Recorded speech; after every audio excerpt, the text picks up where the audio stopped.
Hello and welcome to another edition of Motor Cars Enthusiasts. Right off the bat on today's show, Volkswagen back in the news over that diesel scandal, but this news is some good news. According to the folks over at Reuters, they're reporting that the EPA and the California Air Resource Board have approved fixes for the 3-liter turbo diesel inside of their SUV lineup. In fact, this fix will be a matter of hardware and software updates depending on the year and the model of the machine. And hopefully they'll be able to get some more updates as far as some of the other 3-liter versions inside of the automobile division inside of Volkswagen. These SUVs are going to be a lot less SUVs and a lot less Volkswagen iron that Volkswagen is actually going to have to buy back. Next up on the list, we're anxiously awaiting the JL version, the new version of the Jeep Wrangler, but the current edition JK will actually be continuing to be built side by side with the brand new JL moving on into the year 2018.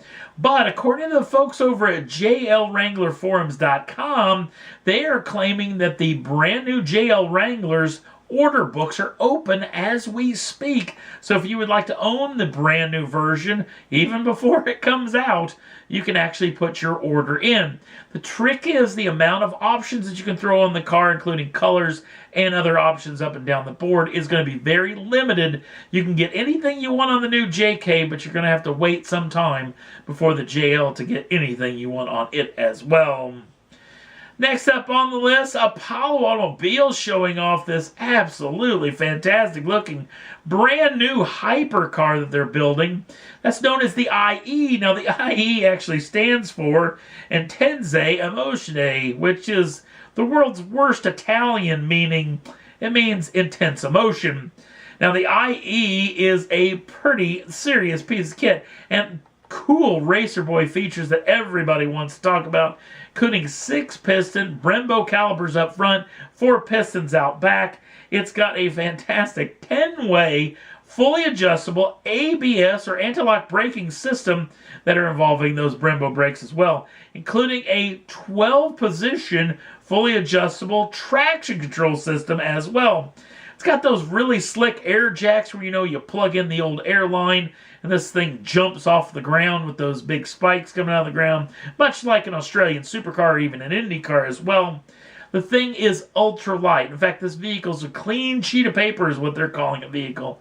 Very little hardware has actually not been fully developed by this particular company, albeit some of the parts and pieces are derived from other manufacturers. The carbon fiber tub, which kind of makes me feel back to the old days, the old Carrera GT that has super weight carbon tub. This thing weighs only 231 pounds, meaning the total weight of this machine is only 2,755 pounds. And this vehicle isn't some active aero wizard when it comes to this. This is just real deal downforce made by a real deal hypercar. In fact, this thing makes more than its weight in downforce at speeds of around 186 miles an hour when it makes 2,976 pounds of downforce at 186, which is just under its 208 mile an hour top speed. Propulsion comes from an ex-Ferrari F12 source, 6.3 liter, normally aspirated V12, making 780 horsepower, 560 pounds-feet of torque. That is shifted through a sequential shift, paddle-shifted gearbox. And now they are working on a brand new dual-clutch transmission, but that thing will not make its debut, at least in the first go-round of these machines. This vehicle will be able to rock at 260 in just 2.7 seconds, which is also the amount you're going to need to actually own this machine, which I actually think is somewhat of a bargain. And they're only going to build 10 of these machines, and it's $2.7 million. I don't think that's too bad, because chances of you ever seeing another one of these, or 2 of these side by side, are probably slim to none. And I have to say, this thing's got more curves. You could stare at this thing for days and never see the same part twice. So it'll be interesting to see how quickly these cars go. Next up on the list, in further proof that maybe Porsche has way too many 911 variants, I think back to old Jeremy Clarkson saying it way back in the old Top Gear days, where he thought it was very hard to go into your local Porsche dealership and walk out with the 911 that you were hoping to get when you walked in.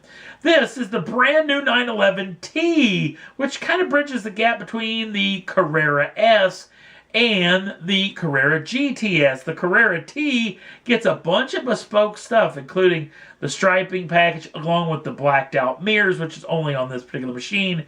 It gets the PASM Sport suspension that's actually 10 millimeters lower in ride height on all four corners.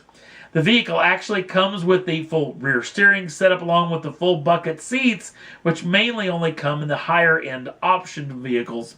This got all new rear glass in the machine, including the quarter glasses and the rear back glass itself. That's actually lighter weight than the standard version. A lot of the sound deadening has gone out of this machine as well, as this is somewhat of a car for purists, which means this is the lightest 911 Carrera that you can actually buy outside of the GT2 and outside of the GT3, at only weighing 3,142 pounds. Power comes with from the twin turbocharged 3-liter flat 6, making 370 horsepower and 332 pounds-feet of torque. 0 to 60 comes in at just 4.3 seconds. That's with the manual transmission. If you go with the dual clutch PDK crank transmission, that vehicle will reach 60 in 3/10 quicker, but it will not reach the top speed of the manual transmission, which is 182 miles an hour. This vehicle will be on offer at your local Porsche dealership in March of 2018 with a starting price of $102,100 US. That's for the manual transmission. The PDK gearbox has a starting price of $105,830. Last up on the list, speaking of the Carrera GT that we talked about earlier, sadly was the last ever ride that Mr. Walker actually took when had that tragic crash in that Carrera GT almost 5 years ago. In fact, 5 years ago, coming up next month, the month of November. But one of the long stories that has been attached to this deal has been Paul Walker's daughter, Meadow Walker, has actually been suing Porsche AG, claiming that the Porsche group didn't have stability management and traction control systems that were needed to actually save her father's life.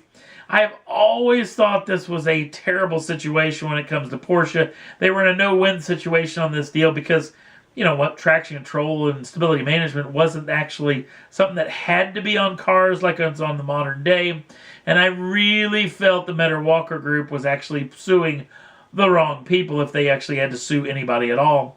Because I felt from the start, even if you could go back 5 years ago and look at some of the videos I did back then, if some of them are still up, I was harking about the tires. I've driven high-performance cars back in the day, and I always felt it was cold tires. This vehicle didn't have enough tire to get any tire temp up, and if you get some tire temp in a modern-day car or even an older car, boy, it makes a huge difference when it comes to the grip levels, even though they were blitzing through a corner at almost double the speed limit. I never had this really vindicated, at least until today, when I read an article that was actually done about a year ago from the Matt Farah over at The Drive. In fact, I have it up on the Facebook page if you'd like to read it. He doesn't think as much it's old tires as much as, or cold tires, as much as he thinks they were old tires. They were the factory originals when Graham Rahal actually bought that Carrera GT brand new. They were almost 9 years old the day of the accident, and they really feels that they hardened up and the grip level had gone to next to zero. And that's what actually ended up in this incident. It's just a sad, sad ending to a great car guy, but at least there's one more part of this story that is done forever. Porsche has paid off an undisclosed announcement to the Meadow Group's suing over this deal, so at least this part of this deal is over. And that's all there was that I thought was worth talking about for this edition of Motor Cars Enthusiast. Don't forget to like us over on the Facebook page.